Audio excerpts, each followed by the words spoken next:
For a guy with enough money to hire the best PR firm on the planet, you'd think Bob Kraft's apology might have come within hours rather than weeks of news that he's facing criminal charges in Florida for solicitation of prostitution.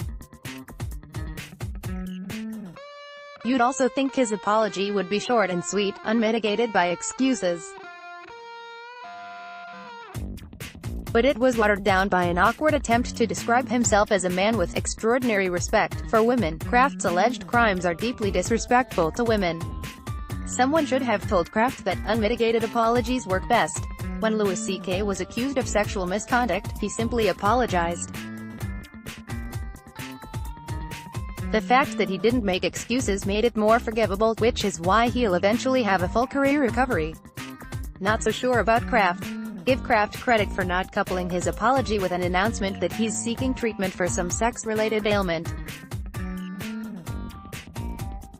And it's helpful that he didn't include a promise to donate $500,000 to an anti-sex trafficking organization. The only thing worse than a half-assed apology is a half-assed apology alongside a payoff to an organization that would otherwise be speaking out against him. On the other hand, Kraft invoked his deceased wife's name in his defense. Myra had a stellar reputation for being intolerant of abuse of women.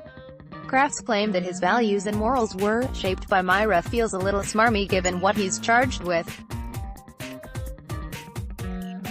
I suspect Myra would say that what happened in Florida does not reflect her values. Kraft nonetheless referenced his wife as the reason he has such extraordinary respect for women.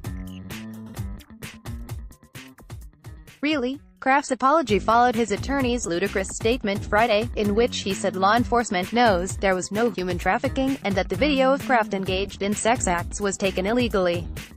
It's hard to accept Kraft's apology as sincere, when his lawyer is basically saying there's nothing to apologize about. What Bob Kraft did is hardly a major crime, but it's not about sex or morality. People can have sex with whomever they want. It's nobody's business. But sex for money is different, especially when it involves young women being taken from their homes, forced to live in slave-like conditions and made to submit to intimate acts they wouldn't otherwise agree to if given the freedom to choose. I believe Bob Kraft when he says he would never want to disrespect another human being. But he did. Now he needs to acknowledge it, and say something about how the women at the spa were vulnerable and exploited. It would also be nice if he could clarify in his next public statement that Myra would not approve.